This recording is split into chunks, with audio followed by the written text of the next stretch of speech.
माझं नाव कुमार पिलवलकर आहे। माझी 2 मुली हायफायच्या अंडर खेळतात आणि त्याच्यापैकी एक मुलगी माझी 6वीला आहे आणि दुसरी मुलगी आता 10वीला आहे। गेली 2.5-3 वर्ष झाली तिला हायफाय थ्रू खेळत आहे आणि त्यांच्यामध्ये जी इम्प्रूव्हमेंट आहे ती खूप चांगल्या पद्धतीने आहे। गेल्या 2.5-3 वर्षामध्ये त्यांच्याकडून खेळामध्ये आणि अभ्यासामध्ये दोन्हीमध्ये त्यांच्यामध्ये खूप चांगल्या पद्धतीने फरक आम्हाला जाणवतो आहे आणि हायफाय करून जे काही फॅसिलिटीज किंवा त्यांना जो काही सपोर्ट आहे तो खूप चांगल्या पद्धतीने मिळतो। त्याच्यामुळे आज मुलांमध्ये थोडंफार डिसिप्लिन आणि एक पंक्च्युअलिटी आलेली आहे। आणि दुसरी गोष्ट म्हणजे कुठेही मॅचेस असल्या किंवा त्यांच्याकडून तीच डेली प्रॅक्टिसला जरी जायचं असलं तरी त्यांच्यामध्ये जो उत्साह आहे तो खूप चांगल्या पद्धतीने आहे। कधीही त्यांना म्हणजे असा कंटाळा येत नाही। भले ते इतर गोष्टींसाठी कंटाळा करतात पण मॅचेस आणि बास्केटबॉलसाठी जायचं असं स्पेसिफिकली तर ते लोक पहिले तयार होतात आणि त्याच्यामध्ये इंटरेस्ट घेऊन काम करतात। त्यामुळे हायफाय फाउंडेशनचं खूप आम्ही थँकफुल आहोत त्याबद्दल।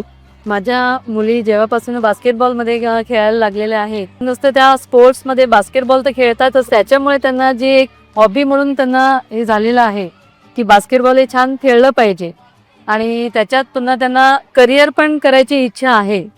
करिअर पॉईंटनी पण त्या दृष्टीने त्या बघतात त्याच्याकडे बास्केटबॉल खेळण्यासाठी आणि त्यांना खूप इंटरेस्टने म्हणजे जेवढं त्यांना आपण अभ्यासासाठी हे करतो प्रमोट तेवढं त्या स्वतः बास्केटबॉलसाठी पण प्रमोट स्वतःला करतायत।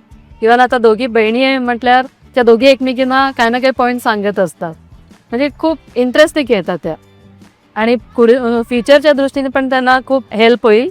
एक करिअर जर त्यांना बनवायचं असेल बास्केटबॉलमध्ये तर त्या हायफाय थ्रू पण त्यांना खूप करिअर गायडन्स मिळतं आणि इवन त्यांना स्कॉलरशिपच्या दृष्टीने पण त्यांना खूप प्रमोट केलं जातं आहे। हायफाय फाउंडेशनचा एक महत्त्वाचा मुद्दा असा आहे की त्यांच्याकडून जे तळागाळातल्या मुलांनाही जो काही सपोर्ट मिळतो आज बघायला गेलं तर बास्केटबॉलचं प्रशिक्षण घेण्यासाठी तुम्ही जर प्रायव्हेट संस्थांमध्ये गेलात तर तुम्हाला भरमसाठ फीस तिथे द्यावे लागतात।